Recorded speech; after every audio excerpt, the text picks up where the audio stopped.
Hey everybody.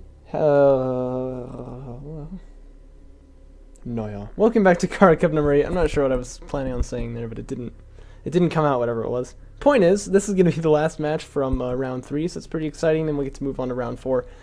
And then we have elimination brackets, which I always think are a lot more fun. There's kind of a bit more of a story behind them, you know what I mean? Anyhow, this game here going to be played between we're just going to call him Reverend, like I said earlier, and YoloSwaggins.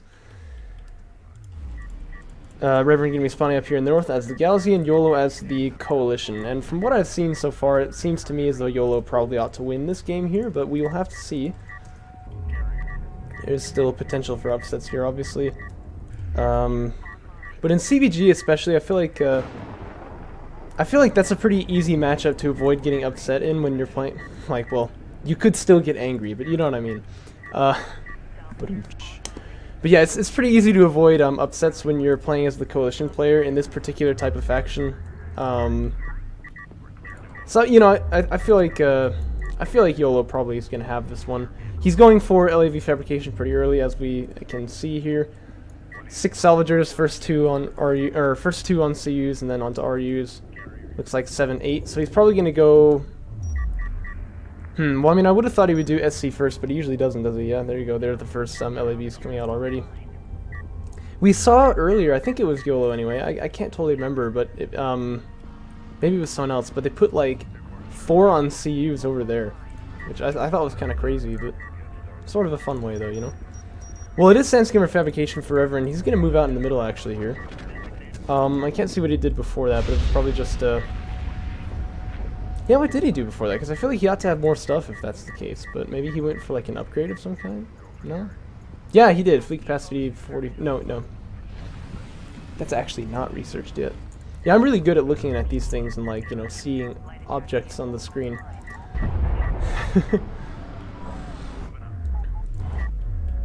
But yeah, so his Sandskimmers are coming out pretty much right at the beginning, but quite delayed, I feel. YOLO gonna go straight for railgun fabrication. That's pretty standard to see from him. He moved his carrier forward there. That was probably just a mistake. I don't know. But yeah, we often see YoloSwaggins go for AAVs as well. But I think more often than not he'll go for railguns. He's trying to do things, you know, the same way that Garmulator does. And Garmulator almost never goes for AAVs unless he's playing CVC. So. Discara is he's a big AAV player. Catharsis fairly big, but not as much. Well, this is a fight that the Coalition units can definitely take. Base Runner Heal going to be deployed here, but that's actually going to help the Coalition player, I feel. Because it means that that damage is not permanent. And Reverend in kind of a meat grinder scenario now, which is not good for him at all, of course. These LAVs still on almost full health, as you can see. So that Base Runner Heal is a bit of a disaster right there. He's gonna pop out. Maybe he's gonna pick this one off. No, he's gonna get over the hill, so that's nice for him. But YOLO may just chase that one down, honestly. No, kill it, please, yes. So this is going rather well for YoloSwaggins, and this is about the time where I would suspect he would make a sport cruiser. And yeah, sure enough, he is saving up a bunch of CUs right there. That's probably the idea. There you go. Just because, you know, when the fight is going this well for you right in the beginning, it's like, well, I can just expand then, I guess. I'm not really in danger at all, so why not, right? One LAV going to get picked off here, and I feel like that was a little bit... No. Okay, well, one of them is going to die, though. But I was going to say, I feel like that's a little bit unnecessary from YOLO. He probably could have saved that one, but that's alright. Base Runner Heal to be used. This is actually a good thing. It's just you need to do it right. It heals your opponent, too, you see. That's the big deal with it. So you have to have your base runner behind your units if you're going to do it, and the base runner moves very slowly, so you kind of have to like line stuff up, you know. It takes a lot of skill. It's not easy to do it. I'd say if you're not sure if it's going to help you or your opponent, you probably shouldn't do it, because once that base runner starts healing, it can't move, and if your opponent can take control of the situation, they can really kind of run you over that way. So it could turn out to be very bad for you.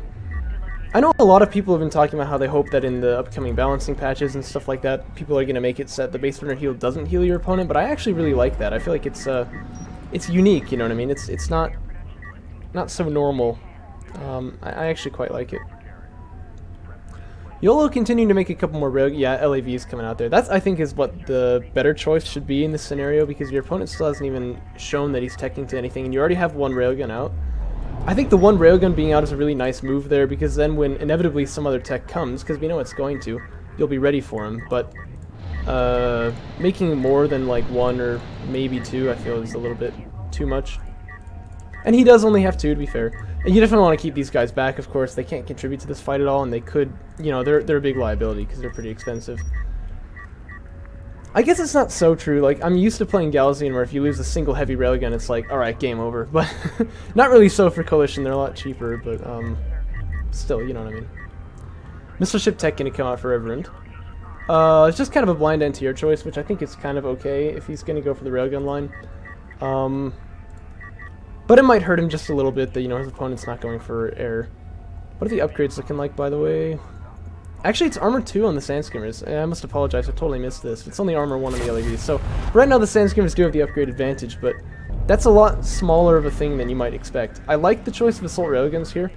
One thing you're going to notice often when you play against Coalition players is that they're already ready for you with rails, which is very annoying to deal with, but that doesn't mean that this is a bad choice. It's just, it needs to be played very carefully, because if these things can just get an angle on it once, it'll die, you know what I mean? So, but assault railguns are like the hard counter to LAVs. It's just that they're much more difficult to use than Sandskimmers, because they fill kind of a similar role, but they can get hit by railguns really easily, so.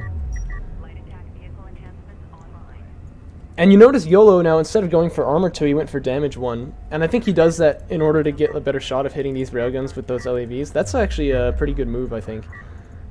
Especially as we do already have railgun armor 1 out for Rewerend. And YOLO may have seen that. It's a little difficult, you gotta click on the units really fast sometimes. Like in the middle of microing your army. But still, he may have seen that. And yeah, it takes a while for railguns to reposition here and here, so he's trying to keep his army on the same side that those assault railguns are on. Rewerend, I believe, is still unaware that these railguns are out, so, you know, he could definitely get caught off guard by this. I think it's some pretty nice positioning by YOLO to kind of move him back and forth. This one here I would probably put over there, though, because then you can, you know, whichever side the assault railguns push on, you can get him. He may be able to bait his opponent here just a little bit. I would actually have dived in and attacked that, but maybe that's why I would be bad at Coalition. It's hard to say. Okay, railguns have their range, but not the line of sight. And this army's gonna back away, that is prudent. Is that an assault? That's still an assault railgun right there. And Reverend's still not on refinery mode, and that's gonna be a big deal. I think, you know, as far as like unit control and stuff is gone, he's doing fine, but this production cruiser being in the front really is much less of an advantage later on in the game. At this point, he needs to get refiner mode and get it back there. And you notice he's also making a heavy railgun. Yeah, sure, that's good, but you're never going to win the railgun war. I think after the third assault railgun, probably making more of them was a little bit too much. Then again, he doesn't know that. He's only seen, I think, like 2 of them. Oh, they've got a shot now, though. So now he's going to know they're out. One assault railgun gets picked off immediately. Almost a shot on the second coming out, but not quite. Meanwhile, YOLO going to go for a double extraction off the back of this, which is pretty cool to see. And he should get away with it. I don't really see anything that's in this area to stop them. Sandskimmer is definitely not in the position for it. Now, they are up here on the high ground, which means they can't really be pushed very easily, but I don't know if they're going to be able to really run down here at all. And if YOLO starts getting shot at, he can just use the boost. Yeah, he should use the boost here. Actually, no, he just wants to sit there and take it because he knows he can win it. I guess that's actually true. I didn't even think about that. And you can see assault railguns getting killed in like 2 shots, right? That's because mag accelerator was just researched, I believe. So they all go down, and that's why it's so difficult to use assault railguns. You know, they're pretty fragile things. Sandskimmer force is looking really weak right now, and it's only heavy railguns back here. There is a missile ship that could be enough to buy some time for Rewerend to, you know, get something to respond to this, but this is going to be tricky now. I really feel YOLO has that momentum, though he probably doesn't know it, that he could just push in there and kill his opponent's army right now. And why is that? I really feel just because there's no refinery mode, there's no second production cruiser, so the production from Rewerend is very slow at this point. This railgun's on high ground, which is really nice, but it's only one of them, so he goes down. 2 rails over here now against 4, that should still be a fight that the Coalition player takes. Galzian rails are generally superior, but not that superior. And the missile ship barrage not being used either. That could be a really nice target. Oh yeah, so use it. And it's like, okay, it only takes out one of them though. And that looks like pretty much an entire army wipe now. Support cruiser anti-air even coming out for YoloSwaggins. He's going to be ready for anything. And he could tech up to... Honestly, I feel like he could just tech up to BC right now, or he could just spam rails, and either one of those would win him the game pretty easily.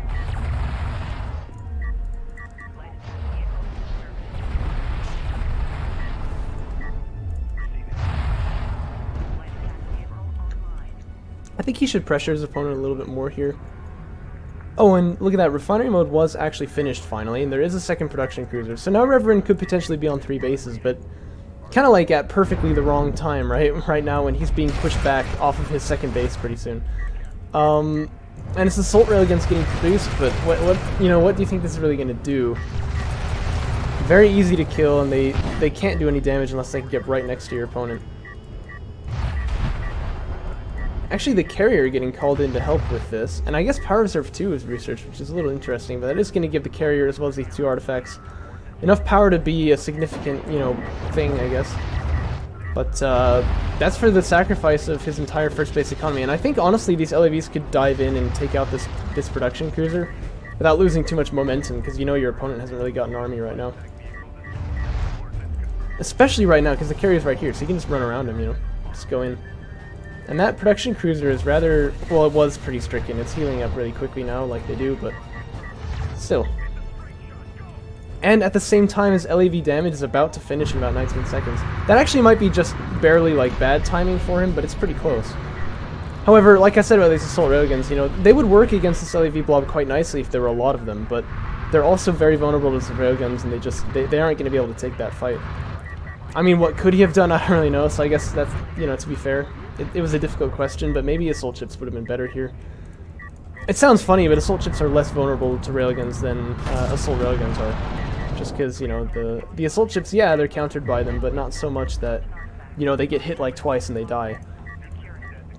Which is definitely what it's like with these railguns being here. Now, YOLO's going to go ahead and move his carrier in here because YOLO. He's also about to extract 2 artifacts which would win him the game.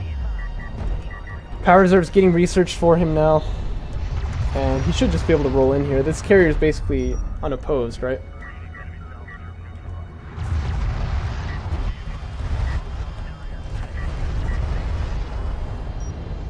Salvager's beginning to go down there. This carrier actually taking a lot of damage, and he can't tank this. I hope he recognizes that.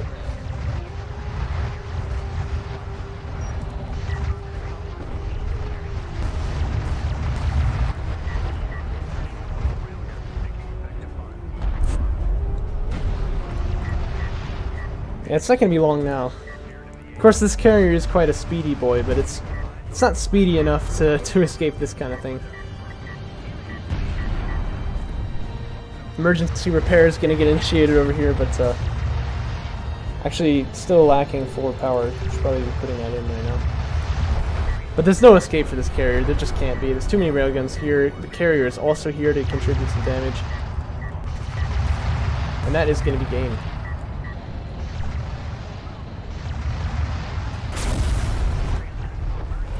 So that's very nicely done to YoloSwaggins. I feel like he just had the right units at every point in this game. Seemed like it was a pretty easy win for him. That's kind of what I'm saying about CVG. It's more unlikely to see an upset in this particular matchup when the coalition player is the favored one than other games, or other faction matchups. As for Rewerend, I think it's a theme I've seen now in his play. He really just needs to get refinery mode a little bit faster. I think I mentioned it in it might have been the video with him, in which case, sorry to be kind of a broken record, but the rule about DOK, economy is, if it is safe to expand, you should expand. Why are these so close to each other? Anyway, yeah, if it is safe to expand, you should expand. So any time that you're able to is basically a time that you should. Once you're not going to lose your army because you went to refinery mode tech and you don't have enough money to build units or whatever, that's when you should click on it. So, well done to YoloSwaggins. Let's move on to round 4, shall we?